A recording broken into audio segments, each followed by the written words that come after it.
Então, essa live, né, de próteses valvares, como avaliar, né, inicia com esse guideline. Esse guideline, na verdade, saiu no final do ano passado. Uhum.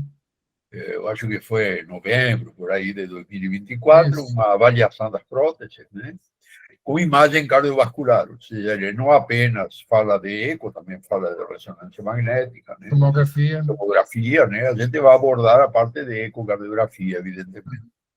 E eles começam, né, a avaliação dizendo que a prevalência de inserção de próteses mecânicas, né, de disco diminuiu sensivelmente. Isso a gente tem notado nos últimos 10 anos, né, devido ao aumento da duração das próteses biológicas, por um lado, a presença de procedimentos percutâneos, que todas as próteses percutâneas aórticas são biológicas também, e também entra uma coisa muito importante, que é a preferência do paciente. Hoje você tem que perguntar para o paciente e colocar para ele, né, as dificuldades que existem, a anticoagulação, por exemplo, para ele poder escolher entre próteses mecânicas, vai precisar anticoagulação plena durante todo o resto da vida, ou próteses biológicas que estão sujeitas aí a uma troca relativamente precoce, né, das próteses. Tá? Vejam aqui, né, que as próteses mecânicas, né, que se usam hoje são as próteses de disco duplo, né, existiram no passado, na década de 60, as próteses de bola, gaiola, que deixaram de ser utilizadas porque eram muito traumáticas para o sangue, né, e provocavam muitas alterações, né, principalmente dilatação de cavidade, tinha fluxo lateral, né. As próteses de disco único substituíram as próteses de bola lá na final da década de 60, década de 70, mas o problema delas era que se travasse o disco, o paciente tinha morte súbita, porque ou ela travava fechado ou travava aberto. Ou seja, provocava uma insuficiência aguda ou uma estenose aguda, né, da prótese, no caso que ela travasse por trombo, por exemplo. Além de ser extremamente barulhenta, né, de Jair. Não sei se você lembra que o paciente entrava, né, na sala de eco e você já sabia que ele tinha uma prótese de disco único pelo barulho que a prótese fazia dentro da sala. Lembra, Jair? Lembro. Agora, em relação à prótese de bola, eu me lembro bem, eu tinha um colega que usou uma prótese de bola, que travou uma vez, mas que a durabilidade é muito grande. Agora tem um fluxo lateral, né? Dá um gradiente significativo. Inclusive em posição mitral. Era uma freirazinha, eu me lembro, era uma freira que tinha essa prótese de bola de posição mitral e durou anos e anos e anos. Então é muito... Agora, sem dúvida nenhuma, as próteses de duplo disco substituíram, elas são as que são usadas atualmente. Inclusive com alguns aspectos que você vai mostrar já, né? Eu tenho uns 4 ou 5 pacientes ainda com prótese de bola, que eu faço periodicamente alguma análise, né? Elas são de grande durabilidade, mas o problema é que anticoagulação plena, tem todo esse problema. Então, hoje, praticamente, as próteses mecânicas se resumem nas próteses de disco. Né? Duplo disco. E as próteses de disco também sofreram uma evolução com o tempo, né? Quando elas foram fabricadas pela primeira vez, a tendência era ter uma prótese de perfil baixo, ou seja, uma prótese que não ocupasse muito espaço, tanto dentro do ventrículo, na posição mitral, como dentro da aorta, na posição aórtica. Então, elas eram fininhas, como essa primeira que está aqui, né? Essa primeira era uma prótese Medtronic, da década de 70, né? Que ela tinha um perfil bem baixo. O problema é que o perfil baixo ele cria muita turbulência entre o anel da prótese e os discos, e com isso diminuía a área efetiva da própria prótese. A área de fluxo ficava diminuída porque essa distância era muito pequena. Aí eles começaram a aumentar a altura da prótese, do anel da prótese, vejam, lá uma intermediária lá da década de 90, e aqui são as atuais. Diga. Tem alguém fazendo pergunta? Não, tá bom. Então, as próteses atuais eles têm um perfil relativamente alto, porque esse perfil alto facilita a passagem do sangue através do anel da prótese com menor turbulência. E dessa maneira, essas próteses com paredes mais longas, eles têm, diminuindo a turbulência, eles têm uma área efetiva melhor. Então, essa seria a tendência atual, né, dessas próteses. Elas apresentam também uma borda curva, né, do anel, que também facilita a passagem do sangue, né? E os discos são também um pouquinho côncavos, né? Também facilitando a passagem do sangue. Então, como classificamos as próteses em geral? Próteses biológicas, que elas estão sendo cada vez mais utilizadas, heterólogas, ou seja, próteses de animais, né? Geralmente pericárdio, ou, sim, bovinos, certo? Porco. São heterólogas, ou seja, de origem animal. Temos as próteses homólogas, que são próteses retiradas de cadáveres, por exemplo. Essas são próteses que geralmente não têm anel metálico, as próteses heterólogas têm, tá? E tem também as próteses heterólogas sem anel, ou sem estente, sem anel, que seria, por exemplo, a aorta de porco. A aorta de porco é retirada, reconstituída e ela é colocada na posição aórtica, geralmente. Embora algumas em posição mitral, a grande maioria em posição aórtica e são chamadas de sem anel, stentless. Esses são os grupos das próteses biológicas. Dentro das próteses implantáveis, neopercutâneas, nós temos a Corevalve, que é uma prótese exclusivamente para implantação percutânea, ou seja, por via catéter. E nós temos as próteses tipo Edwards Sapien, que são próteses percutâneas, mas que também podem ser implantadas por via apical. Então, desculpe.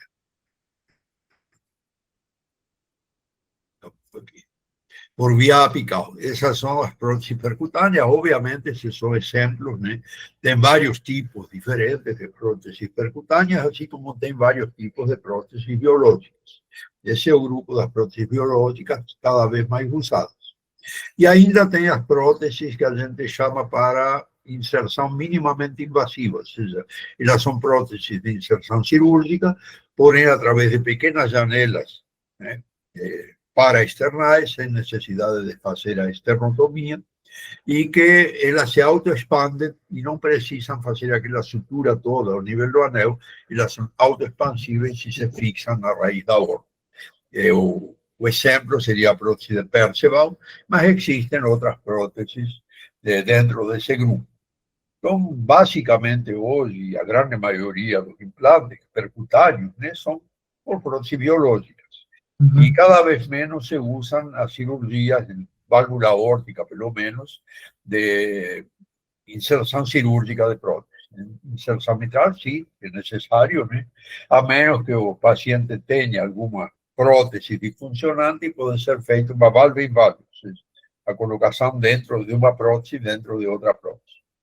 Existe uma prótese mitral, algumas próteses mitrais que são para inserção percutânea, mas ainda está começando, não é uma coisa que seja assim rotineira, né? Quer comentar alguma coisa, Visério? Quer dizer o seguinte, existe um tipo de válvula, né? Na verdade é uma válvula, você pega a cirurgia de Ross, você tira a válvula pulmonar, coloca na posição aórtica e bota uma prótese em posição pulmonar. Por quê? Porque as pressões na direita são mais baixas, então a válvula, a prótese biológica, demora mais a sofrer degeneração. Essa é uma cirurgia que é feita mais em criança, né? Com valvopatia aórtica. Seria um autoenxerto, né, praticamente. Ou seja, você tira a pulmonar e coloca na posição aórtica. Essa é feita lá em Curitiba, né, com maior frequência, né? Tem um cirurgião lá que ele usa bastante essa técnica de Ross, né, que é a troca da aorta pela própria pulmonar do paciente. Agora, fora de lá, eu acho que não se usa muito, não. Técnica mais difícil, né? É mais difícil. Em si, eu já vi alguns casos que o Fernandinho operou. Porque aqui tem o cirurgião que ele é muito amigo, né, do doutor lá de Curitiba, e ele usa aqui. Às vezes ele implanta algumas coisas dessas aqui em Recife, realmente.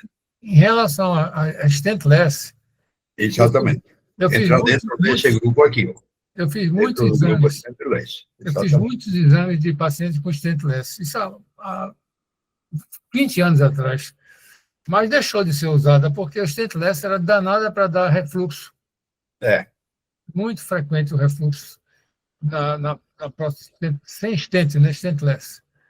E aqui nunca, pelo menos aqui em Recife, o pessoal não tem usado, não. Muito bem, vamos continuar. Qual é a recomendação, então, para a implantação de prótese? Vou usar uma recomendação antiga, de 1998. Isso aí não mudou muito, né? O que mudou foi outra coisa, nós vamos ver depois, né? Ou seja, próteses mecânicas para pacientes com longa expectativa de vida, né? Que são próteses de durabilidade maior, ou que tenha prótese mecânica em outra posição. Não se mistura normalmente prótese mecânica com biológica. Então, se ele já tem uma mecânica mitral, por exemplo, e vai trocar uma aorta, se coloca uma mecânica em posição aórtica. Claro que esse paciente vai ter que ser anticoagulado durante o resto da vida. Isso é classe 1, né? Pelo menos nessa época de 98 era classe 1. Acredito que continua sendo. Próteses biológicas, pacientes que apresentam intolerância à anticoagulação, muito importante, não é possível colocar próteses mecânicas, e pacientes mais idosos, acima de 65, 70 anos, principalmente em posição mitral, que não tenham riscos de tromboembolismo.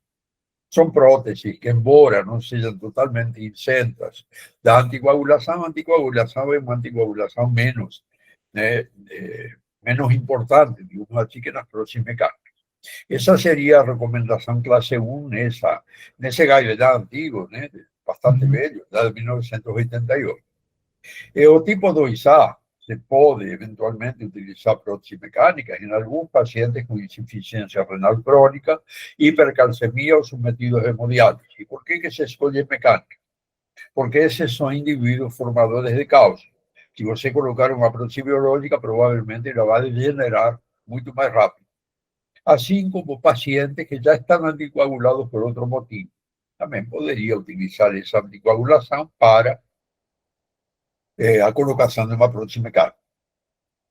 Para as próteses biológicas, uma indicação tipo 2A, que seria assim, relativa, em pacientes passíveis de complicações pela anticoagulação oral, aí se prefere a prótese biológica.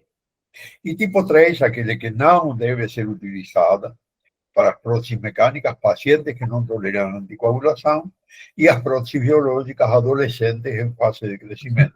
Não apenas porque eles são jovens e a prótese vai degenerar, sino porque eles são formadores de cálcio. Ela vai degenerar muito mais rapidamente.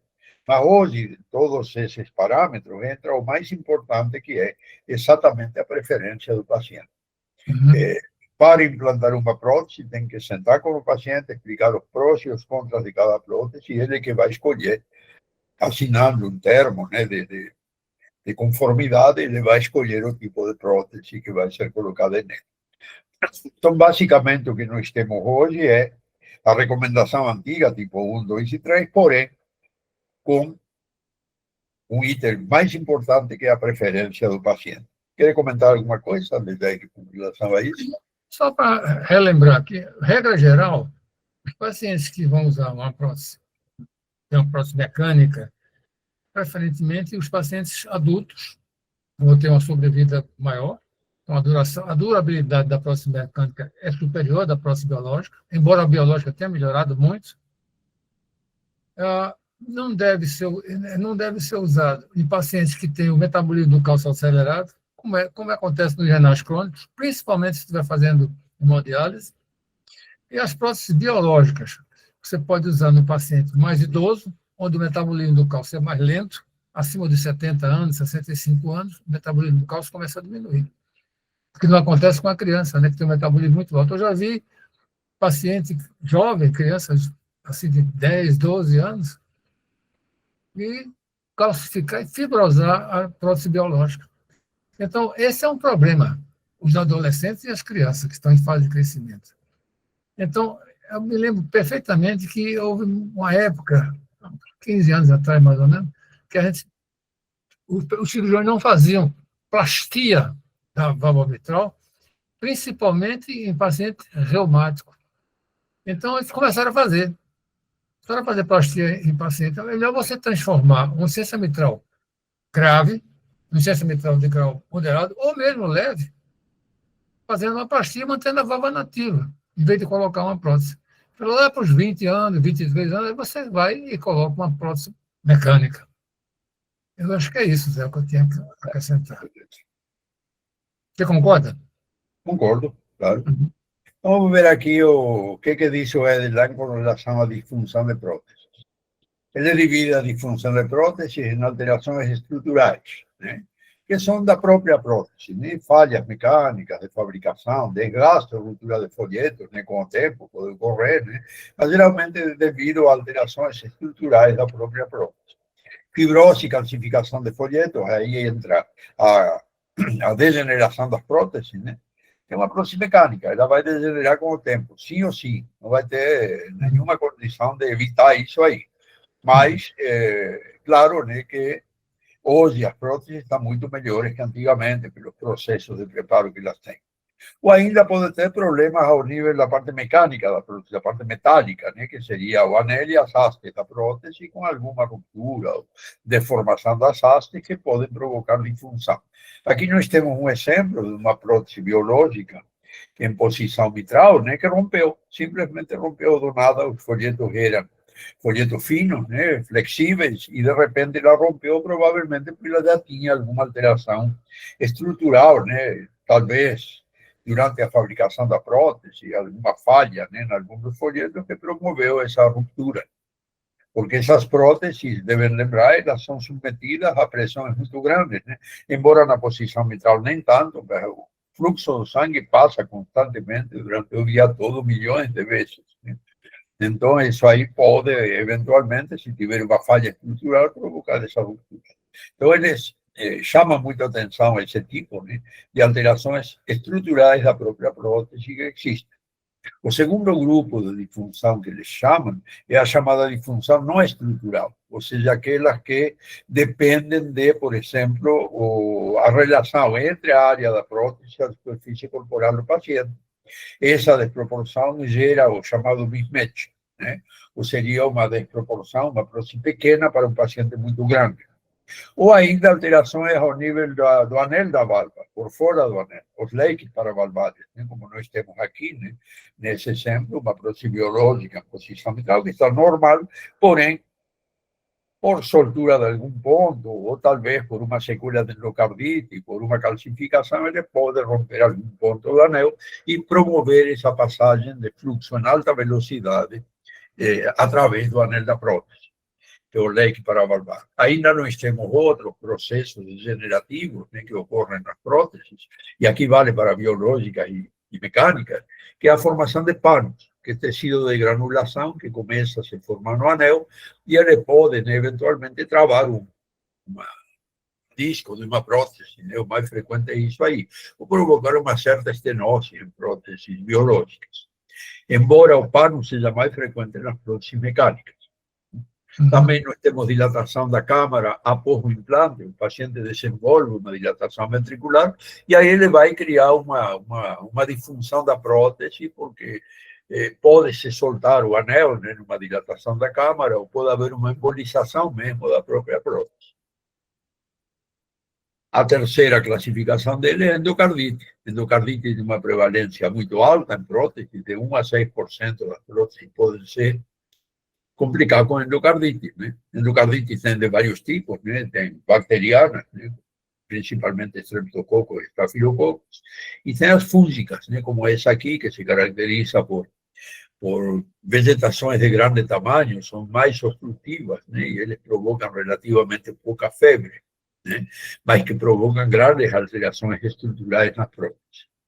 E, finalmente, dentro da disfunção das próteses, eles chamam a trombose, né? Eles identificam a trombose como também, principalmente em próteses mecânicas, que estão com anticoagulação insuficiente, eles podem formar trombos, né? Como nós vemos aqui, uma prótese de duplo disco, com dois grandes trombos, obliterando praticamente o anel da prótese e provocando alterações, porque o disco não consegue encostar no anel e vai provocar tanto uma estenose pela oclusão, como uma insuficiência pela interferência do trombo entre o disco e o anel da prótese. Quer comentar alguma coisa, Jair? Só um comentário, pouca coisa. Esse caso da endocardite por fungos geralmente ocorre do lado direito, porque as pressões são mais baixas e o fungo se desenvolve mais ali na lado direito. Mas pode acontecer, como nesse caso aconteceu do lado esquerdo. Exato. Em relação ao trombo, o trombo, para diferenciar o trombo por exemplo, do pânus, o trombos tem uma densidade. Vejam que a densidade dele, eu estou apontando com o meu, mas no meu não aponta nada. Tem uma densidade mais parecida com a do músculo. Repare que é meio cinza, está vendo? E fica na superfície mais atrial, no caso da prótese mitral, né? Essa é uma característica mais do trombo em posição mitral.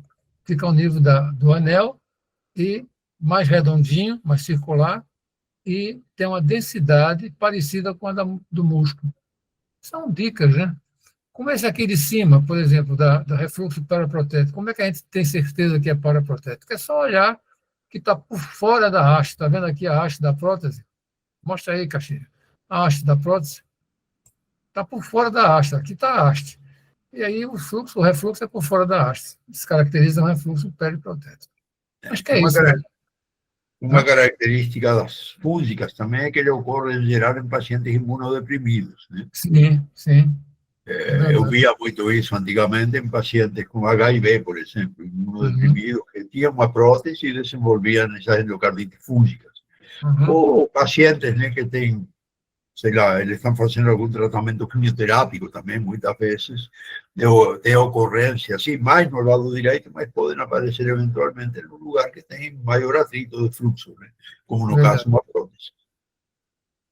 Okay. Vamos continuar, então, aqui, dentro da avaliação das próteses valvares, eles recomendam, né, vários itens que são muito importantes, e o principal são os dados clínicos. É muito importante o ecocardiografista conhecer qual é a clínica do paciente, quais são os sintomas que ele tem, né, portador de prótese, e o tipo de prótese que ele tem, porque geralmente é difícil de você separar, né, do ponto de vista ecocardiográfico. Claro, uma mecânica de uma biológica dá, mas entre duas biológicas de diferentes empresas é muito difícil, às vezes, você saber, só fazendo o ecocardiograma. Também é difícil, em próteses mecânicas de disco, você saber se é uma meditrônica ou uma outra, né? Então, é importante que o paciente informe esse tipo de prótese que ele está levando e também qual foi a evolução dele após a troca, né? Se ele teve alguma intercorrência, se ele teve reinternação, se ele teve febre, endocardite, enfim. O maior conhecimento, né, possível dos dados clínicos do paciente ajuda, né, na avaliação das próteses. Também é importante saber a superfície corpórea do paciente. Obviamente que isso é feito no procedimento cirúrgico, né? Nenhuma prótese hoje é colocada sem levar em consideração o tamanho do paciente. E também a pressão arterial durante o exame. Se eu tiver um paciente aí com uma prótese aórtica numa crise hipertensiva, muito provavelmente ele vai ter algum refluxo dessa prótese. As crises hipertensivas podem provocar isso, ou mesmo em posição mitral, né, que desaparece quando é tratada essa crise hipertensiva. Então, para evitar, né, fazer falsos diagnósticos positivos de disfunção de prótese, é importante também conhecer a pressão do paciente. Tem uma tabelinha que eles colocaram aqui, essa tabela 1, né, que tem todo esses procedimentos detalhados, né?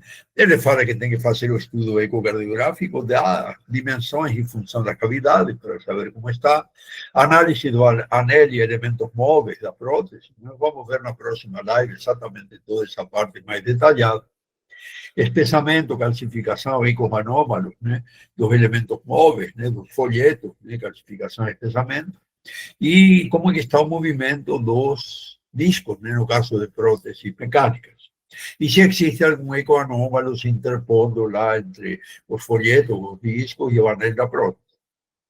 Ele recomenda o estudo com Doppler, né, com determinação de gradientes e áreas, isso é fundamental.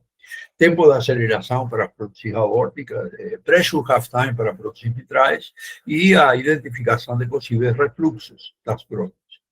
E ainda outros dados, né, como função de câmaras direitas, pressão pulmonar, pressão de enchimento de câmaras direitas, como que está a veia cava, como que está o átrio direito, e também, muito importante, comparação com estudos prévios, né? Se supõe que o paciente deveria ter um eco na alta hospitalar, depois que ele troca a válvula, e esse eco vai servir como base para a comparação dos próximos exames dele. Infelizmente, não é a realidade, né? Na realidade, muitas vezes o paciente chega lá, doutor, eu operei aqui, abri o peito, mas não sei o que está lá dentro. E você tem que descobrir. Não é isso, Dejair? Isso. Eu queria só dizer uma coisinha.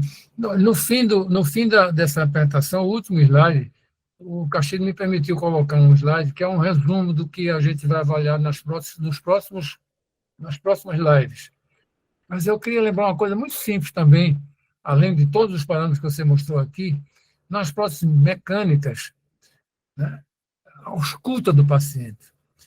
Eu me lembro muito bem, ruído de abertura e fechamento da prótese. É inconfundível. Se você tiver uma trombose ou panos, aquele ruído vai ficar abafado. Quando que, na verdade, no disco, ele fica bem agudo, fica fácil de dizer se aquilo é uma prótese que está abrindo e fechando bem. Mas é claro que vai usar os outros elementos todos. Portanto, beleza. Então vamos lá. Eu poderia fazer uma pergunta, professor? Claro, diga. Ô, professor, é o seguinte, a gente costuma ver num ecocardiograma, que eu faço cardiograma, às vezes a válvula mismatch válvula, as válvulas pequenas, e às vezes as válvulas maiores. Tem alguma dica para a gente, quando mandar para o cirurgião, eles saber mais ou menos que número de válvula ele vai botar naquela posição, porque algum diâmetro que a gente possa liberar, que ele se baseie, eu tenho uma tabela para dizer, não, eu vou botar uma válvula tal. Se for na posição aórtica, se for uma válvula grande, pode obstruir o seio coronariano. Se for uma válvula pequena, pode se tornar uma válvula mismatch. Esse número de válvulas, às vezes, é uma complicação, pode não ser imediata, mas futuramente, às vezes, acontece. E eu tenho uma certa dificuldade de fazer essa avaliação. Quer responder, Jair? o ideal é você colocar a maior prótese possível. Claro que isso acontece com mais frequência na posição aórtica, mas o cirurgião pode fazer uma ampliação da via de saída para colocar a prótese. Isso depende muito da técnica que cada cirurgião utiliza. Não existe um parâmetro exato para você dizer, não, tem que ter tantos, a prótese número tal, número 23, ou 24, ou 21. Isso não existe. Agora, o que se deve fazer, a gente vai avaliar já o mismatch. Já a gente avalia, acho que daqui a uns 2 slides, ou 1 ou 2 slides. Uma coisa importante, eu acho que essa parte da colocação e o número da prótese que vai ser colocada é uma função do cirurgião, né? Quando ele abre a raiz da aorta, por exemplo, para fazer uma troca aórtica, ele tem um medidor que permite saber o diâmetro do anel para ele saber o tipo de prótese que ele vai colocar. E se ele julgar que essa prótese fica pequena, né, ela vai dar um gradiente elevado, ele vai fazer a ampliação da via de saída. Sim, claro. A prótese mitral é mais fácil, porque o anel mitral é um pouquinho menos rígido que o anel aórtico, né? Mas também ele usa um medidor, parece um negocinho na ponta de uma haste lá que ele coloca para encaixar, são várias medidas, né, do anel para ele determinar qual é o tamanho da prótese que ele vai colocar. Acho que isso é uma função especificamente do cirurgião. A gente pode dizer que a gente pode informar que o anel é tanto, o anel aórtico, pode informar que o anel mitral é tanto, mas quem vai definir isso é o cirurgião. E é mais, né? Hoje existem, toda prótese chega com uma tabela que está relacionada à superfície corporal do paciente para uma recomendação para não ter gradientes, para não ter mismatch. Né? Antigamente se colocava qualquer prótese, né? E aí vinham os problemas de mismatch, mas hoje isso está muito regulamentado, né? O cirurgião vai receber o paciente, ele vai abrir os dores, ele vai ter uma opção de 3 ou 4 tamanhos de próteses e uma tabelinha que ele vai dizer que para essa peça e altura do paciente, a prótese recomendada é tal a tal. Por exemplo, uma 23, uma 25 para a posição mitral, uma 19, uma 21, uma 23 para a posição aórtica, vai depender do paciente. Mas essa decisão geralmente é do cirurgião. Que se o cirurgião acha, por exemplo, que tem um anel aórtico muito calcificado e ele não quer cortar aquilo lá para fazer uma ampliação da via de saída, ele vai colocar uma prótese de menor tamanho. Então, essa decisão, na verdade, cabe ao cirurgião. O ecocardiografista analisa, né, o resultado dessa decisão do cirurgião. Mede, nós vamos ver aí, mede os gradientes, né, como está aqui, os gradientes transprotéticos. Imediatamente você percebe, né, quando existe um gradiente inadequado para esse tipo de prótese. Mas eu acho que aí o ecocardiografista não tem muita ingerência nessa parte aí, né, Jair? O que pode basta medir o anel, dizer qual é o diâmetro do anel e o diâmetro do anel. Isso você faz de praxe, né, na verdade. Isso você faz de praxe. Né? Outra coisa é o seguinte, o mismatch acontece frequentemente, ou não exclusivamente, mas frequentemente nos pacientes com excesso de peso. A gente vai ver já já. Então, sempre aferir, né, a velocidade de pico das próteses, sejam mitrais, sejam aórticas, e o gradiente médio das próteses aórticas e mitrais. E depois vou explicar por quê, né, que se mede gradiente médio e não se mede gradiente pico, se mede velocidade. Exatamente. Por isso mesmo que eu não levo muito em consideração a velocidade inicial, não, a velocidade de pico. Porque a velocidade de pico, na verdade, está relacionada com o gradiente pico, né? Então, é melhor você medir o gradiente médio. É o que importa mais. Gradiente médio mitral, gradiente médio aórtico, seria no máximo 10 para mitral, no máximo 20 para aórtico. Mas vai lá, Zé, vai em frente. E outra coisa que se deve medir também nas próteses mitrais, né, é o pressure half time, né, que é esse aqui, que você vai estimar aqui a queda, né, a desaceleração da prótese durante a diástole. E essa desaceleração, quanto mais rápida, né, quanto mais rapidamente desacelera, ele indica que essa prótese está funcionando melhor, ele está permitindo escoar o sangue do átrio para o ventrículo de uma forma mais rápida e mais eficiente. Então, esses dois parâmetros, gradiente médio e pressure half time da prótese mitral, são parâmetros, nós vamos ver depois, indicativos de bom funcionamento da prótese. Né? Nós vamos ver os valores daqui a pouco. Com relação às próteses aórticas, você vai medir, além do gradiente médio, você vai medir o tempo de aceleração da prótese, ou seja, o tempo que vai entre o início do fluxo e o pico. Como você faz o tempo de aceleração pulmonar, você faz o tempo de aceleração aórtica. Uma prótese com bom funcionamento em posição aórtica, ela se fazia no primeiro terço da sístole. Ou seja, ele vai ter um tempo de aceleração curtinho, menor que 80 milissegundos. Então, esses são parâmetros indiretos que você pode avaliar através do fluxo, com Doppler contínuo, geralmente, né? E são bastante fidedignos, eles são bem reproduzíveis, né? Não entram fatores externos, como, por exemplo, o cálculo da área da via de saída para calcular a área efetiva da prótese. Aqui são medidas diretas de gradiente médio, pressure half time, medida direta de gradiente médio e tempo de aceleração para a prótese aórtica. Algum comentário aí, Jair? Tem. Aqui, em relação ao pressure of time, ele é muito útil, principalmente quando o gradiente está alto, mas esse gradiente está alto por conta do refluxo da prótese periprotético ou transprotético, mas mais periprotético. Então, nesse caso, o pressure of time vai estar normal, vai descer rápido a pressão vai cair rápida, mostrando que o problema não é de estenose da prótese, mas o problema é de insuficiência da prótese, né? Por causa do PHT que desce rápido. Não é isso, né? Uma síndrome hiperdinâmica também vai provocar a mesma coisa. Anemia, por exemplo, o paciente fica anêmico. Aí ele vai acelerar a velocidade da prótese, porém o preço do café vai ficar normal. Exatamente. Muito bem. Então, nós temos aqui, com relação aos gradientes transprotéticos, para próteses mitrais e aórticas. Que seria o normal, né? Conforme guidelines, normal uma velocidade de pico menor que 1,9 metros por segundo, um gradiente médio menor que 5 milímetros de mercúrio e um preço Raster da prótese menor que 130 milissegundos. Essa é uma prótese que está funcionando beleza, normal. Né? Claro que nós vamos associar gradiente com outros parâmetros. Né? Aqui estamos falando só de gradiente.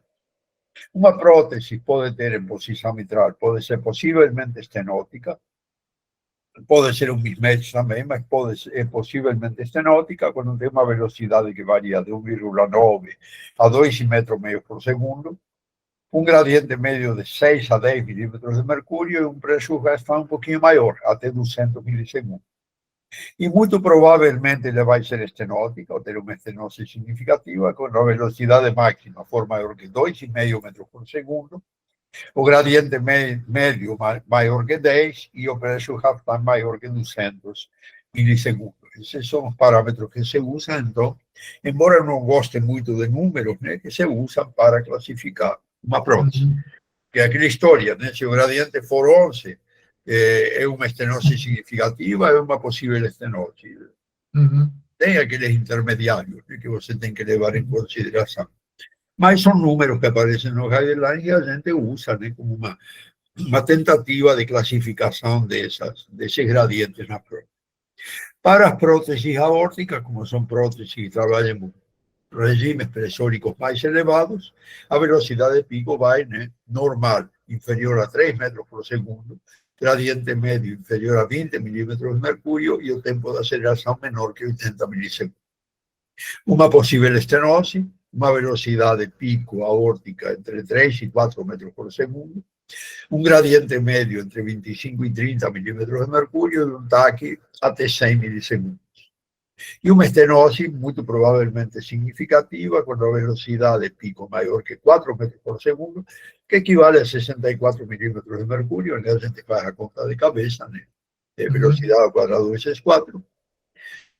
Quando o gradiente médio é maior que 35 milímetros de mercúrio, e quando o tempo de aceleração é maior que 100 milissegundos, como nós vemos aqui.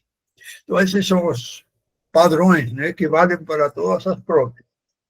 Não significa que algumas próteses possam ter valores diferentes. Cada fabricante vai fornecer os valores adequados para a prótese que ele fabrica. Ele vai dizer qual é o gradiente médio dessa prótese normal, qual é o gradiente, a velocidade de pico e qual é o tempo de aceleração ou o preço half-time da prótese que ele fabrica. Em termos gerais, se nós não conhecemos que prótese o paciente tem, seja ela mecânica, seja ela biológica, nós podemos utilizar esta tabela sem errar muito, né? sem ter grandes erros, de forma genérica. Não é de jeito. É isso mesmo. Eu, na prática, Zé, eu uso o seguinte: prótese em impulsão mitral, metálica ou biológica. Gradiente abaixo de 10, gradiente médio, e o PHT abaixo de 200. Prótese aórtica, gradiente abaixo de 20 aqui, e o PHT abaixo de 100. É esse que eu uso, aceitável até 100, ainda aceito. É lógico que a gente vai juntar o resto, você vê, se o coração é grande, se o V é grande, então aí. Mas, em geral, é isso que você falou mesmo. Não tem muito que mexer, não. É genérico, né? Porque geralmente você não vai saber qual é a prótese que o paciente tem. Claro. Infelizmente, eles não informam isso aí, né? Antigamente, né, eles davam um cartãozinho, parecia cartão de banco, né, com todos os dados da prótese. Isso. Depois, acho que ficou caro o negócio, pararam de dar isso, davam um papel plastificado, também com as especificações. Isso lá para a década de 80, mais ou menos. Depois, eles davam um papel sem plastificar. Aí o paciente saía lá, colocava no bolso de trás, pegava a chuva lá em São Paulo e esfarelava todo aquele papel, nunca mais sabia que prótese ele tinha. Hoje, nem o papel eles dão para o paciente. Ou seja, hoje você vai ter que adivinhar primeiro que o paciente tem prótese. Então, tem que olhar para o peito do paciente, principalmente se for cabeludo o peito dele, para ver se ele não tem uma toracotomia. Porque às vezes o paciente nem sabe. o que ele fez. Tá? Então, a realidade hoje é essa. Você vai ter que descobrir. E é uma prótese sem stent, uma prótese sem anel, daquelas homólogas, por exemplo, uma de cada vez, você não sabe, né? Ele vai colocar a válvula lá e ele vai suturar com sutura biodegradável e você não vai saber se aquilo lá é uma prótese ou não. Se o paciente não tiver uma toracotomia ou se ele não tiver a mínima, né, capacidade de se comunicar e de ser que tocou uma válvula. A realidade é essa, né? Infelizmente. Muitas vezes você fica adivinhando o que o paciente tem. Pode falar. Aproveitando o conhecimento dos mestres, que eu cresço muito com essas informações, eu gostaria de saber se esses parâmetros é para um ventrículo preservado, né? Sim, claro. Sem dúvida. Para um ventrículo preservado. E se o ventrículo estiver hipocinético, se ele tiver uma disfunção sistólica, esses gradientes vão cair. Porque ele não vai ter força, né, para empurrar o sangue quando está na posição aórtica, por exemplo. E aí vem aquela história, né, do baixo fluxo, baixo gradiente. Então, realmente é para um ventrículo com fração de ejeção acima de 40%. Mas, nesse caso, você pode fazer a relação. Pode. No caso da horta da via de saída. Nós vamos falar disso aí. Com via de saída com fluxo aórtico, por exemplo.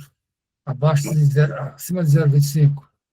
Nós vamos falar exatamente disso aí. Vai falar já, a gente vai abordar isso aí. Vai lá, Castilho.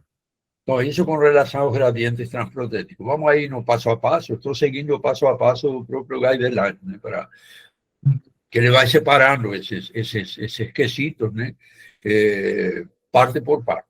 O próximo quesito é o conceito de recuperação da pressão, principalmente ocorre nas próteses aórticas.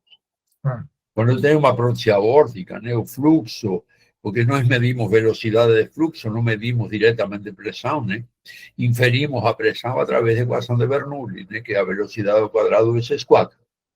Então, o que acontece com a velocidade de fluxo? Que ela vai passar através de uma prótese aqui, ele está aqui, desacelerado dentro do ventrículo antes de começar a injeção ventricular, com uma pressão elevada. Por exemplo, aqui, 170 milímetros de mercúrio, bem, né, antes de abrir a válvula aórtica, ou seja, no final da fase de contração isovolumétrica, quando a pressão intraventricular aumentou ao máximo, para ele conseguir abrir a válvula aórtica, ele atinge valores elevados, que são chamados de energia potencial, ou seja, ele não tem movimento, o sangue está com pressão elevada, porém, ele está parado dentro do ventrículo.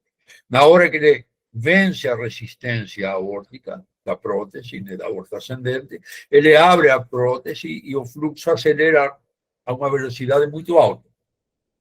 Quando ele acelera a uma velocidade muito alta, ele vai transformar energia potencial parada com alta pressão, como nós vemos aqui, em energia cinética, em movimento. Ou seja, ele vai adquirir velocidade, alta velocidade, passando através da prótese. Quando ele adquire alta velocidade, a pressão não aumenta, ela baixa. Em lugar de ela aumentar, ela cai. Então, o gradiente pressórico que nós vemos é a diminuição do gradiente que estava dentro do ventrículo no início da sístole para o gradiente que fica na aorta no final da sístole. Essa diferença de pressão máxima, né, é medida através da velocidade de fluxo utilizando a equação de Bernoulli. Isso que a hemodinâmica não faz. A hemodinâmica mede a pressão dentro do ventrículo e a pressão dentro da aorta. Só que, quando esse sangue passa através da prótese, a turbulência que se forma na via aqui na aorta ascendente faz com que haja uma perda, uma desaceleração dessa energia que se transforma em calor. E uma outra parte dessa energia desacelera o fluxo quando ele entra na área maior, que é a área aórtica. Quando ele desacelera, ele vai ter uma recuperação da pressão, ou seja, uma perda da velocidade, que vai determinar uma chamada recuperação da pressão, sendo o gradiente que a hemodinâmica mede esse que está aqui. Eles chamam de gradiente neto, gradiente puro, que é medido na raiz da aorta. Então, aí vem o grande problema de você querer comparar gradientes hemodinâmicos medidos com cateterismo com gradientes medidos com Doppler. Nunca vai dar certo. O gradiente com cateterismo mede esse gradiente que está aqui. O gradiente com Doppler sempre mede a partir da velocidade máxima da aceleração do fluxo. Então, o que ocorre com relação às próteses? A recuperação de pressão é diretamente proporcional à área efetiva da prótese, ou seja, uma área de fluxo da prótese de maior tamanho, ele tem uma maior recuperação da pressão. Por isso que se procura colocar a prótese maior possível, ele vai ter uma melhor recuperação da pressão depois. E é inversamente proporcional à área da aorta ascendente, que ele encontra depois. Uma aorta fina, ele tem uma recuperação da pressão grande. Se a aorta estiver dilatada, ele vai recuperar muito pouco. O gradiente residual vai ser muito grande, o gradiente neto vai ser muito grande. Então, isso aí, às vezes, tem que se levar em consideração. Quando se coloca uma prótese aórtica, observar como que está a raiz da aorta. Se ela estiver aneurismática, provavelmente não vai adiantar nada você colocar uma prótese aórtica, porque ele não vai recuperar a pressão e o gradiente vai permanecer tão elevado como estava antes. Então, essa observação, né, e não cabe ao ecocardiografista fazer, mas cabe ao ecocardiografista medir depois o que aconteceu, que ele trocou a prótese. Tá? Então, essa recuperação da pressão, embora não seja um número muito elevado, a variação não seja tão grande, ela pode ser importante aqui, né? Essa energia cinética, né? Que quando ele adquire a máxima velocidade e a mínima pressão. Existe uma troca, né? De pressão por velocidade. Quando ele se transforma de potencial para a cinética, ele acelera, diminui a pressão e aumenta a velocidade. Mas o que nós vamos ver é isso aqui, que saiu agora, esse ano. 2025, a relevância de você medir, né, a recuperação da pressão em pacientes jovens, com pequenos calibres da aorta ascendente. E ele diz que a recuperação da pressão, né, que seria essa aqui, a recuperação da pressão, essa aqui, essa diminuição, né, da velocidade aqui, e a definição da pressão máxima, que é essa aqui, P1 a P3, né? No ventrículo esquerdo, na vena contráctil e na junção sinotubular, aqui nessa região. Então, ele vai explicar o que acontece nessa região de máxima velocidade, que é a que o Doppler mede, nessa região de recuperação da pressão, que a hemodinâmica mede, e o que vai acontecer aqui na raiz da aorta, onde se provoca a turbulência após a prótese. Então, vamos lá. Após a vena contráctil, ou seja, uma vez que passa através da prótese, aqui nessa região, nós temos a velocidade, a pressão máxima, o gradiente máximo de pressão, aquele que eu vou medir com Doppler. O fluxo acelerado de uma prótese aórtica diminui bruscamente aqui na região da turbulência, porque a turbulência vai provocar uma perda de energia cinética, convertendo essa energia cinética em calor. Claro que esse calor se dissipa rapidamente, porque as velocidades, as hemácias levam ele embora rapidamente. Não esquenta, a raiz da aorta não esquenta. Mas essa turbulência vai fazer com que essa velocidade perca energia e comece a desacelerar aqui. Ela começa a desacelerar, provocando a chamada recuperação da pressão.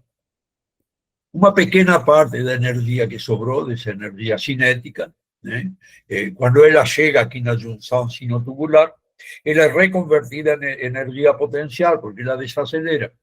Quando ela desacelera, ela fica mais ou menos estática e aumenta a pressão, que é a P3, que está aqui, nessa região. Então, ele recupera essa pressão. E esse vai ser o gradiente que o indivíduo vai medir com o catéter, o que explica o fenômeno da recuperação da pressão. Então, ele diz que as medidas por cateterismo cardíaco consideram a recuperação da pressão, medindo essa pressão que está aqui. Ele vai colocar um catéter dentro do ventrículo, um catéter na aorta ascendente, vai medir a pressão dentro do ventrículo, que é essa P1 que está aqui, e vai medir a pressão dentro da aorta ascendente, que é essa P3, depois que ele recuperou a pressão. Já o Doppler, medida com Doppler, ignora a recuperação da pressão, apenas mede aqui a velocidade máxima, ou seja, o gradiente máximo. Então, isso é muito importante de entender, principalmente em pacientes jovens, né? Se eles tiverem dilatação da aorta ascendente, a recuperação da pressão vai ser pequena, ou seja, a prótese vai continuar estenótica. Por isso que, geralmente, indivíduos jovens com aorta pequena são colocadas próteses de pequeno diâmetro, que também pode, né? Prótese de pequeno diâmetro, ele vai, né, ter uma menor recuperação da pressão. Quanto menor o diâmetro, a área da prótese, menor a recuperação da pressão, é diretamente proporcional. É inversamente proporcional à raiz da aorta ascendente. Esse é o princípio da recuperação da pressão, que hoje, né, como se usam próteses em crianças, né, eles utilizam esses parâmetros de uma forma muito mais importante, muito mais precisa, né, para evitar exatamente problemas futuros. Né? Lembrando que uma criança cresce e a prótese não. Então a prótese vai se tornando cada vez mais estenótica e cada vez que ela fica mais estenótica, menor vai ser a recuperação da pressão, ou seja, maior vai ser o gradiente que essa prótese vai apresentar. Então é isso mais ou menos o conceito de recuperação da pressão, não é, Jair? Certo? Podemos continuar? Está me ouvindo ou não? O seu microfone está mutado, doutor Djair. Como é que é? O microfone do doutor Djair está mutado. Ah, tá bom. Pronto. Mas tá ouvindo a minha transmissão? Agora sim, doutor Djair. Ele desmutou. Ok, Tá bom. certo. Não, eu ia ter falado, Jair, esse é a recuperação da pressão, é isso aí. Né? É isso aí. É isso aí. Muito bem. Então vamos lá. Outra coisa fundamental é essa aqui, superfície corporal do paciente, aquela que vai gerar o mismatch, que felizmente hoje já está mais ou menos superado, porque o cirurgião vai receber a superfície corporal do paciente e uma tabela do fabricante que vai dizer a prótese que ele vai colocar lá. Né? Mas naquela época, no começo da década de 2000, lá era um problema. Uhum. Não se levava tanto em consideração, tanto que esse pessoal lá da França estudou muito essa área do mismatch. Né? Então vamos colocar dois pacientes hipotéticos. Um paciente pequenininho, de 1,5 metro de superfície corporal, no qual que tem um débito cardíaco pequeno, de 4,5 litros por minuto, e que vou colocar uma prótese com uma área efetiva de 1,3 centímetros quadrados. Ele vai gerar um gradiente médio, que toda a prótese é estenótica, ele vai gerar um gradiente médio de 13 milímetros de mercúrio. Se vê que ele está inferior aos 20 milímetros de mercúrio, que é uma prótese aórtica normal. E quando eu pegar essa área aqui, efetiva da prótese, indexar para a superfície corporal, ela vai ser de 0,87. Esse é um indivíduo, então, que vai ter uma prótese adequada para o tamanho dele. Se eu resolver, por um acaso, não é feito, claro, mas se eu resolver colocar a mesma prótese de 1,3 centímetros quadrados nesse indivíduo 5 aqui, que tem 2,5 metros de superfície corporal, que tem um débito cardíaco quase o dobro que o anterior, 7,5 litros por minuto, ele, com essa área de 1,3, ele vai gerar um gradiente médio muito alto, 35 milímetros de mercúrio, uma prótese praticamente estenótica, e quando eu analiso a área indexada para a superfície corporal, ela vai ficar de 0,52 centímetros quadrados por metro quadrado de superfície corporal. Então, quando que ocorre o mismatch? Quando a área da prótese é muito pequena em relação à superfície corporal do paciente, produzindo gradientes elevados. Então, quais são os parâmetros que a gente usa, vou mostrar depois o gráfico, para o cálculo, né, do mismatch, ou da discordância entre área da prótese e superfície corporal do paciente. Um valor superior a 0,85 centímetros quadrados por metro quadrado para uma prótese aórtica, né, ou seja, que ele está dentro disso aí, indica um mismatch insignificante ou uma prótese normal, de funcionamento normal, o que se espera para uma prótese aórtica em posição normal.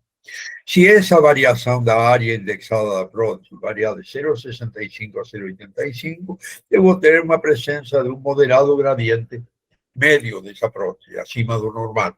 Né? No caso aqui, paciente 2, um gradiente médio ainda dentro do normal de 17, no paciente 3 já aumentou para 22, acima de 20, no paciente 4 já foi para 28. Né? E se ele for menor que 0,65, seria aqui o caso do paciente 4 e 5 centímetros quadrados por metro quadrado, já vou ter um mismatch importante. E como diferencia mismatch de estenose? É o aspecto e o movimento da prótese. O gradiente elevado sozinho não significa que a prótese esteja disfuncional, seja estenótica. Mismatch é uma coisa, é discordância entre a superfície corporal e área da prótese. E estenose implica na alteração da prótese, espessamento de folheto, presença de trombo, de qualquer coisa que interfira na passagem do sangue através da prótese. Tá? Isso é muito importante levar em consideração, porque muitas vezes você vai ver mismatch. E nunca se fala de mismatch, né? Não é elegante dizer que o paciente tem mismatch.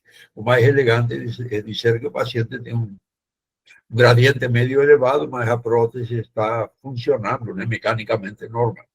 Tá? Para a área da prótese mitral, para a superfície corporal, claro que o ideal é um pouquinho maior, de 1,2 a 1,3 centímetros quadrados por metro quadrado, embora o mismatch não seja tão crítico nas próteses mitrais, porque as pressões são mais baixas. Já na prótese aórtica, não. As pressões são muito elevadas, são pressões sistólicas ventriculares, né, que vão influenciar muito mais. O paciente com mismatch vai continuar hipertrofiando o ventrículo esquerdo. Embora a prótese seja normal, ele vai funcionar como se fosse uma estenose. Não é, Dejac? E qual é o tratamento, então, para o paciente com mismatch da prótese aórtica? Diga aí. O tratamento é perder peso, obviamente. Também. Perder peso. Você pega o paciente, você não vai reoperar o paciente para botar uma prótese maior.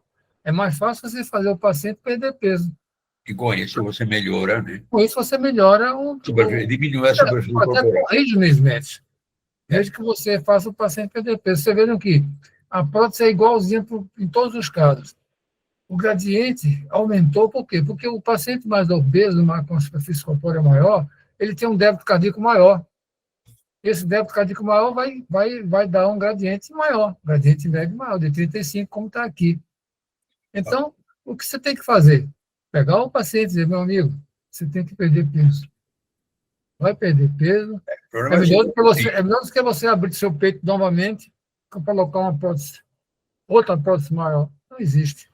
Perder peso é o óbvio, é o objetivo do tratamento do mismatch. Certo. E vamos ver aqui como é que eles chegaram a esses valores, né? Está aqui, ó. Esse foi o trabalho no ano 2000, né?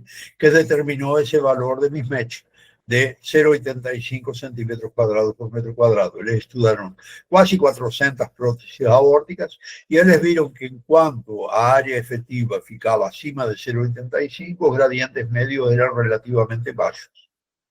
Mas, no momento que ele diminuía de 0,85 centímetros quadrados por metro quadrado, o gradiente aumentava rapidamente. O gradiente médio aumentava rapidamente e, dessa maneira, por um cálculo estatístico, eles chegaram a esse valor de 0,85 centímetros quadrados por metro quadrado como valor limite, né, da área efetiva da prótese indexada para a superfície corporal. Esse foi um trabalho bem bom, né? Se usa até hoje esse parâmetro, né? E ele funciona muito bem, né? Hoje os cirurgiões já fazem isso aí, porque já existem, como falei, tabelas específicas para as próteses, para ele colocar a prótese adequada no paciente. E vejam o que acontece se o paciente tem mismatch.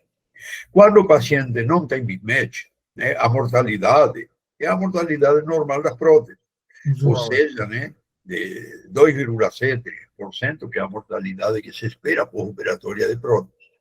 Quando tem um mismatch moderado, né, que ele fica lá acima de 0,85, né, abaixo de 0,85 até 0,60, 0,70, ele vai ter um aumento leve da mortalidade. Mas quando ele tem um mismatch importante, aí sim, se ele tiver uma fração de ejeção normal, ele vai ter uma mortalidade de 11,3%. Mas se ele tiver uma fração de ejeção diminuída, essa mortalidade vai para 77%. Ou seja, ele é muito influenciado pela função ventricular. Diga. Não, é isso mesmo. É exatamente isso. Nada a acrescentar, Caxinha. Muito bem. Área valvar efetiva é outra coisa que a gente faz de rotina, né? Assim como quando estudamos uma estenose aórtica, nós vamos estudar alguma prótese. Mesma coisa, nós vamos calcular. Por exemplo, se estiver na posição aórtica, vamos fazer como quando calculamos uma equação de continuidade. Vamos medir a diâmetro da via de saída abaixo da prótese, na via de saída mesmo. Essas são para próteses cirúrgicas, tá? Por exemplo, 1,93 centímetros de diâmetro, vamos transformar isso em área, né? Daria uma área de 2,92 centímetros quadrados.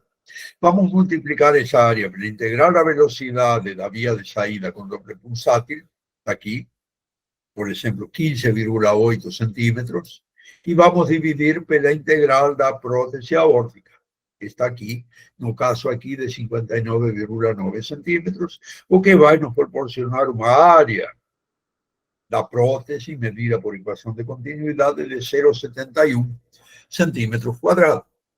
Então vamos lá, vamos comparar as coisas. 0,71 estenose de grau importante. Abaixo de 1 centímetro quadrado importante, não é isso? E o gradiente? Gradiente médio de 21. Aqui, ó. Gradiente médio de 21. Temos uma discordância, não temos?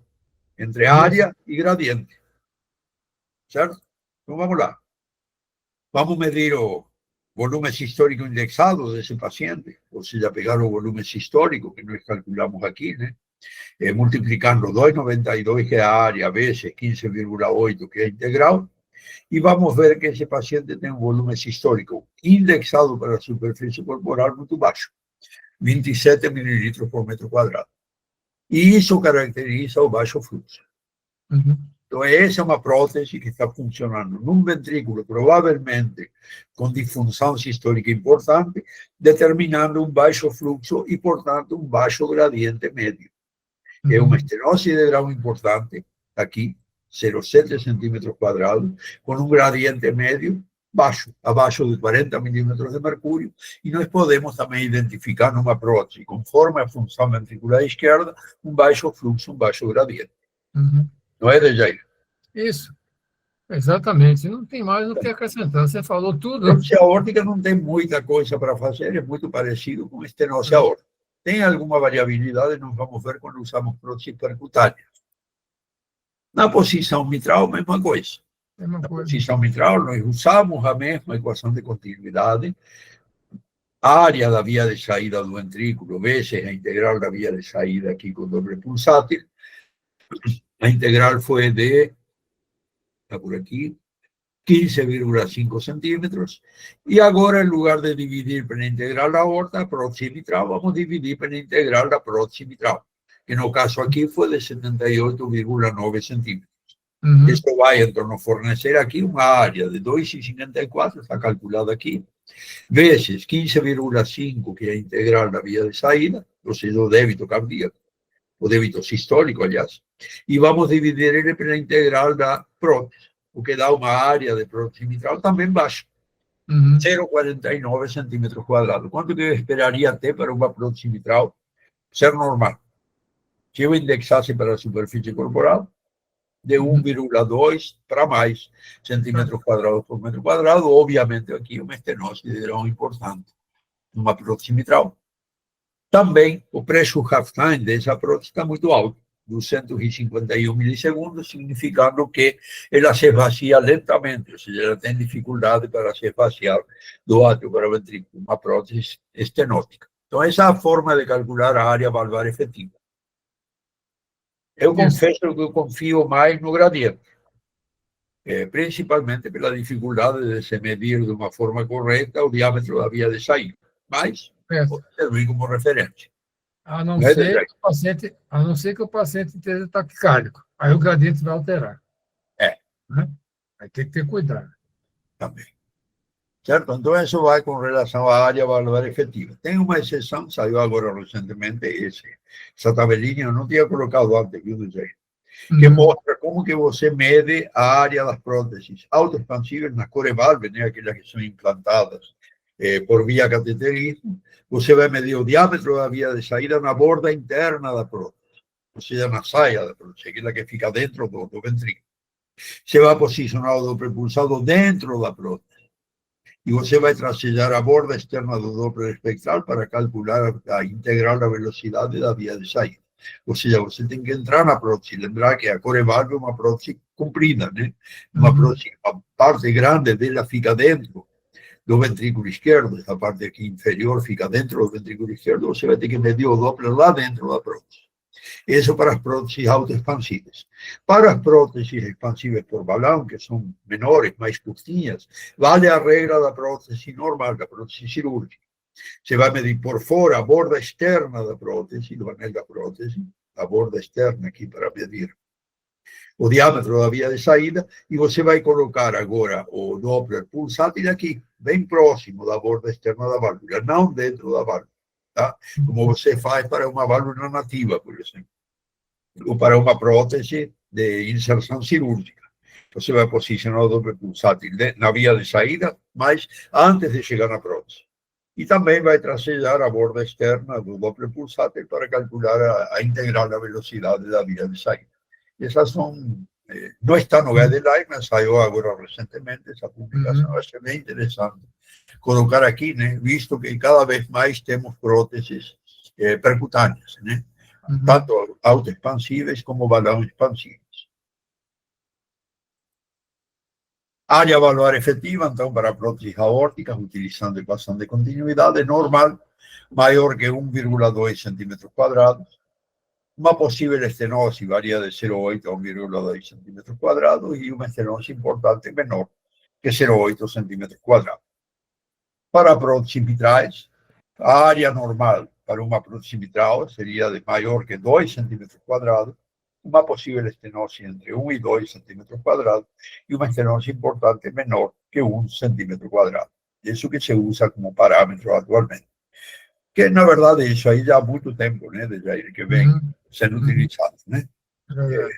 Esses parâmetros não mudaram, né, na verdade. Mudou a forma de medir, mas não mudaram os parâmetros. E aqui vem aquilo que você falou, o índice de velocidade Doppler para próteses aórticas e mitrais. Ou seja, comparar a integral da velocidade da via de saída com a velocidade da prótese. Ele vai dar o índice de velocidade nas próteses aórticas, medir a integral da velocidade da via de saída, né, no caso aqui de 20,9 centímetros, e dividir pela integral da velocidade da prótese aórtica, né, o do jato da prótese, aqui está está por aqui, aqui, 54,3 centímetros. Essa relação aqui deu 0,38, eu dividi 20,9 por 54,3, achei um valor de 0,38, vamos ver que é um valor bom, acima de, está aqui embaixo, né? Acima de 0,30 é considerado normal. Essa é uma prótese que não tem estenose aórtica, diga. Isso que você falou. Se ele for inferior a 0,25, essa relação já indica uma estenose significativa. E aqui entra aquele parâmetro, né, que foi discutido antes. Se o paciente tiver disfunção ventricular, você pode usar esse índice, que esse independe da função ventricular esquerda. Ele só compara as integrais da via de saída e da prótese. Tá? É bastante útil, né, na disfunção esquerda. Já para as próteses mitrais, você vai medir a integral da via de saída outra vez, do ventrículo esquerdo, e a integral do jato da prótese. Então vai primeiro a integral do jato da prótese dividido pela integral da via de saída, cujo valor normal é menor que 2,2 e valores acima de 2,5 indicam a estenose importante. Aqui no caso ele tem 2,29, ficaria situado aqui no grupo de possível estenose. Integral da prótese, no caso aqui 42,8 centímetros, dividido pela integral da via de saída, 18,6 centímetros, que me fornece esse valor de 2,29. Eu acho muito útil essa medida, né? Eu acho muito bom. Você gosta bastante dela, né? Eu gosto. Inclusive, por exemplo, isso aqui, na verdade, essa relação, por exemplo, 0,25, se você pegar o diâmetro da via de saída, vamos supor que tenha 2 centímetros, vai dar 1. A área vai ser quanto? 3,14, né? 3,14 vezes 0,25 vai dizer que essa estenose existe ou não. É só você multiplicar por esse valor aqui. Matematicamente é a mesma coisa. Independentemente da área que você vai ter, do erro da área da medição da via de saída. Então, inclusive, a maior fonte de erro na medida do débito, ou na medida da equação de continuidade, a medida da área, né? Aqui você só usa Doppler. Eu acho muito boa essa medida. Eu acho muito boa essa relação. Eu uso muito. Tá ótimo. Vamos Agora, falar um Luiz, pouquinho sobre os refluxos fisiológicos versus os refluxos patológicos. E os refluxos fisiológicos geralmente ocorrem nas próteses mecânicas, próteses de disco. Eles podem ocorrer entre os discos e o anel, né? E muitas vezes eles são propositais para manter livre de trombos a face atrial das próteses mitrais. As próteses aórticas menos frequentemente têm esse refluxo, porque ela tem uma pressão maior e ela fecha mais rapidamente aquele disco. Mas nas próteses mitrais você vê aqui, entre o disco e a anel, esses pequenos refluxos aqui, chamados de refluxos fisiológicos. Aqui no 3D você vê que são vários refluxos que ocorrem no nível do anel, tá? Característica, são fluxos laminares, eles não têm turbulência em geral, tá? Geralmente os fluxos patológicos são turbulentos, eles têm aquele mosaico de cores. Aqui geralmente é vermelho quando se aproxima do transdutor ou azul quando se afasta do transdutor. São bastante frequentes, não são patológicos, tá? É muito importante saber isso, porque você vai ver um monte de fluxo indo lá para trás, principalmente no eco esofágico, mas não pode ser interpretado como refluxo patológico, fisiológico, tá? Alguma coisa aí, DJ? Não, está tudo bem, é isso mesmo. E aqui já mostrando refluxo fisiológico e um refluxo patológico. Uma prótese de disco com posição mitral, né? Mostrando dois pequenos refluxos fisiológicos, um paravalvar, esse é patológico. Ele está passando por fora da haste. Fora da haste. Tá? Então, cuidado, né? Que também a localização do refluxo, o refluxo fisiológico se situa por dentro do anel da prótese. Tá? Os refluxos patológicos vão por fora. Aqui nós temos o 3D a cores, mostrando esse maiorzinho aqui, o refluxo patológico, que passa por fora do anel. Esses pequenininhos aqui são refluxos fisiológicos que passam por dentro do anel. Tá? Então, geralmente, esse tipo de refluxo você vai encontrar nas próteses mecânicas. Algumas biológicas podem ter um pequeno escape também, mas são escapes. Né? É central, né? Mas é mais raro, né? Na biológica é mais raro. Ela tem uma coaptação melhor do que a metálica. Verdade. Doutor Castilho, chegou uma pergunta aqui da Diga. Valéria Correia. Ela está perguntando como diferenciar o líquido refluxo fisiológico. Como Do patológico. Aquilo que eu acabei de falar. O fisiológico, ele é curto, ele ocupa pouco espaço dentro das cavidades e ele não tem turbulência em geral. Laminar. É um fluxo mais laminar. O patológico, como ele acelera mais, ele vai ter mosaico de cores, vai ser um fluxo mais turbulento. É a principal forma. E a localização, né? Refluxos que ocorrem por fora do anel são sempre patológicos, nunca são fisiológicos. Os refluxos fisiológicos ocorrem na linha de coaptação das cúspides da prótese biológica ou na borda de coaptação do disco com o anel nas próteses metálicas. Mas, em geral, são refluxos assim, né, com fluxo laminar. Não há muita dificuldade de diferenciar nada. Tá? Só lembrar que as próteses metálicas costumam, e todas elas têm, refluxo fisiológico, para não se confundir, né, um refluxo fisiológico com um patológico, não dar uma insuficiência num refluxo fisiológico. Só isso. Vejam aqui, esses são patológicos, dois refluxos patológicos. O refluxo central da prótese de disco mitral, aqui, ó, você vê que ele tem uma aceleração muito grande. Essa é uma prótese com trombose, né, que provocou uma estenose e uma regurgitação da prótese.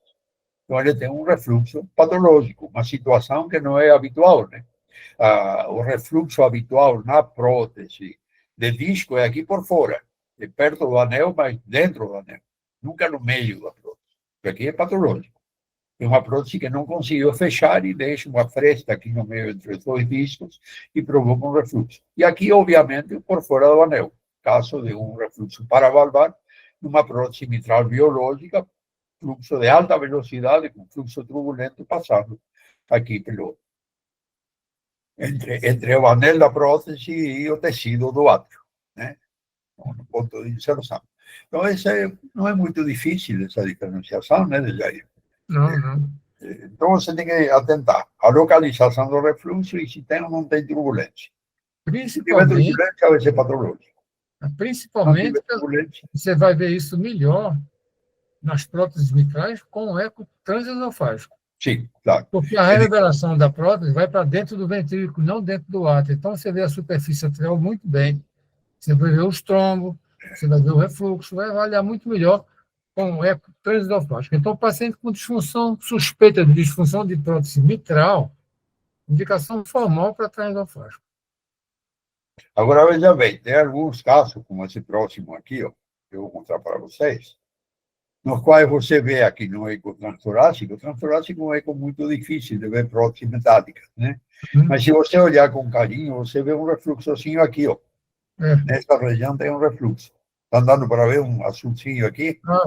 Esse é um paciente com disfunção de ventrículo esquerdo importante, uma prótese metálica em posição mitral que apresentava esse refluxo. E muito bem. Esse é transtorácico, tem. Agora vamos fazer o esofágico. O que o esofágico mostrou aqui? Um pequeno refluxo aqui nessa região. Podia ser fisiológico, mas você vê que ele não se estende para dentro do átrio. Ele fica circunscrito aqui nessa região. Normalmente o fisiológico, ele vai, esse aqui, esse fininho que entra aqui para dentro do átrio. Esse aqui não parece fisiológico. Aí o 3D mostra, né, o que aconteceu. Esse paciente tinha aqui um refluxo que ocorria em toda a linha aqui, ó, toda a linha de coaptação entre o disco e o anel. Aqui se estendia por todo o anel, até lá embaixo. E esse paciente não era um refluxo fisiológico. O refluxo fisiológico ocorre em uma pequena região do anel, mas não em todo a junção entre o disco e o anel, como está ocorrendo aqui. Aí esse paciente foi catalogado como disfunção de prótese, né? Esse paciente operou, era isso aqui, era panos. O pano não deixava o disco encostar totalmente no anel e deixava esse pequeno refluxo em forma de meia-lua, né? Que ocupava praticamente toda a borda de coaptação do disco, de um dos discos. Então, também tomar cuidado, né, com relação a isso. Você tem que ver a localização e a extensão do refluxo. Refluxo fisiológico, vou voltar aqui 2 slides, só para você ver. Refluxo fisiológico, ele é curtinho, ele é pequeno, ele vai por dentro do anel e ele ocupa 1 centímetro, no máximo 2 dentro do átrio, tá? E ele se transmite para dentro do átrio. Nesse caso aqui, ó, ele não passava para dentro do átrio, ele ficava circunscrito aqui, nessa região, e mostrou aqui esse refluxo. Então, a localização do refluxo também, às vezes, né? Claro que é mais difícil, né, esse diagnóstico, mas esse paciente tinha, né, efetivamente um panos, né? Provavelmente esse refluxo não era maior que o ventrículo esquerdo era hipocinético, então ele não tinha força suficiente para provocar um refluxo maior. Esse foi um caso bem interessante, né? Levou muita discussão, uns falavam que era fisiológico, outros que não, né? Quando eu vi essa extensão no 3D, achei que não era fisiológico. Fisiológico é um ponto isolado do anel, né? 3, 4 pontos do anel, mas não ao longo de todo o anel. Tá? Então, muitas vezes tem algumas armadilhas aí que a gente tem que avaliar, né, com muita calma. Não é isso, Zé? Isso mesmo, isso mesmo. E aqui o esofágico é fundamental, né? Nesse caso, o tridimensional foi muito importante. Exatamente. Porque se eu ficasse só no bidimensional, ia achar que isso aí era um pequeno refluxo funcional, embora não fechasse para funcional, porque ele não se estendia para dentro do átrio. Tá? A outra ideia mostrou, né, que ele é um refluxo amplo, relativamente amplo, extenso, né? Que não é normal. E o pano, exatamente, ele se forma do lado ventricular e ele não deixa o anel, o disco encostar no anel. Ele deixa um espaço entre o disco e o anel e ele vai crescendo gradativamente. Lembrando que panos aparece depois de 5 anos da prótese, né? Muito raramente, menos de 5 anos de troca, ele vai ter pano. Né? Pano é um processo crônico, né? Que demora muito tempo para se formar, não é, Dejair? Isso. Muito bem, então vamos lá. Reverberações e sombras acústicas são problemas das próteses, principalmente metálicas, mas nas biológicas também, elas têm anel metálico, tá? E muitas vezes elas dificultam, né, a localização do refluxo, porque a sombra acústica do metal é muito forte, né? Ou do anel das próteses biológicas também é muito forte, e ele pode ficar no caminho de um refluxo. E aí que se usa o esofágico, né? Esofágico no sentido de avaliar próteses vitrais, ele é muito mais eficiente porque deixa a sombra acústica para dentro do ventrículo. Você vai ver a face atrial da prótese, né? Já nas próteses aórticas, o esofágico pode também sofrer com essa sombra acústica, né? Alguma coisa aí, Dejair? Não, acho que você falou, quer dizer, na próxima mitral você vai usar o transesofágico, a sombra acústica e a reverberação é para dentro do ventrículo, então você vai ver com maior facilidade. Né? E na próxima aórtica, o transtorácico já não acontece isso, porque a sombra fica mais para dentro do bato esquerdo, né? Então, acho que é isso aí, tá certo. Muito bem. E agora vem a tabela aqui que você mandou colocar, e aí você vai falar disso aqui. É bem rapidinho. Isso aqui a gente vai abordar na próxima live. Então, como é que a gente avalia a prótese? Isso já foi dito. Primeiro, você tem um exame de referência. Mas nem sempre tem isso. Às vezes vem só ecocardiograma, mais nada. Aí você tendo um exame de referência é o ideal. Avaliar, a primeira coisa que eu faço na prática é avaliar os elementos móveis da prótese. Ver se a mobilidade do disco é normal, se não tem espessamento, se há integridade dos folhetos com a prótese biológica. Então, por que isso é importante? Porque se você pegar um paciente que tem um gradiente acima da média e os elementos móveis da prótese estão normais, isso praticamente faz o diagnóstico de mismatch. Né? Verificar os refluxos transperiprotéticos, como já foi mostrado há pouco. Ver se tem transperiprotético, é importante. Ver o gradiente médio. O gradiente médio mitral, no máximo, até 10. O gradiente aórtico médio, no máximo, até 20 milímetros. O pressure of time, na mitral, o ideal abaixo de 130, mas até 200 ainda é aceitável, 200 milissegundos. O TAC, que é o tempo de aceleração do fluxo na prótese aórtica, menor do que 80, é o ideal, mas até 100 milissegundos ainda é aceitável. A relação na prótese aórtica, da relação da via de saída, a integral da via de saída na via de saída e da prótese aórtica, maior do que 0,25. E a VTI da prótese mitral com a VTI da via de saída, maior do que 2,5. Como já foi mostrado aqui, apenas para lembrar. Estimar a área efetiva da prótese, vai fazer com a equação de continuidade, pesquisar trombos, panos e verretações, e é isso que deve ser fazer. Aqui vocês vão ter isso aqui, os valores acima da média estão com asterisco, vocês vão ter isso lá na live, vai ficar publicado, né? E fica fácil de fazer. Então é isso aí. Eu espero que vocês tenham aproveitado bastante e vamos ver se na próxima live a gente aborda agora os outros aspectos das próteses. É só tirar aqui parar de compartilhar a apresentação. Beleza, estamos aqui. Legal, né? Tivemos aí um público bastante grande. E é um tema sempre polêmico, né? Porque prótese é uma coisa que confunde muito. Muitas vezes a gente fica meio perdido, né? Metálica, biológica, o que nós vamos medir, o que é importante, o que não é importante. Então, nessas lives, nós estamos tentando mostrar exatamente isso, né? A importância das medidas, que são importantes, mas também a importância, principalmente, da observação dos elementos móveis, dos discos, né? A presença de ecos anômalos, isso vai fazer uma diferença muito grande na avaliação de prótese. E, na minha opinião, né, o gradiente é muito mais importante do que a área da prótese. Porque a área da prótese tem fatores, né, que você pode errar, né, no cálculo da via de saída, e você vai errar. Se você está levando ao quadrado essa via de saída, você vai errar, né? Ao quadrado nos erros, tá? Enquanto que o gradiente, se ele estiver alinhado com o Doppler, o fluxo estiver bem alinhado com o Doppler, ele é muito mais reproduzível e muito mais fidedigno. Então, essa relação entre a VTI da via de saída e da aorta, por exemplo, para próteses aórticas, ou a VTI da prótese mitral com a via de saída do VE para próteses mitrais, é muito importante, muito simples de fazer, mais fácil que ficar medindo o diâmetro de via de saída, e ele funciona muito bem, tão bem quanto funciona a área efetiva da prótese, principalmente em pacientes com dificuldades, né? Hipertrofia de septo sigmoide, né? Aquelas próteses que tem sombra acústica, que não dá para ver. Então, basicamente, hoje abordamos uma parte genérica de próteses.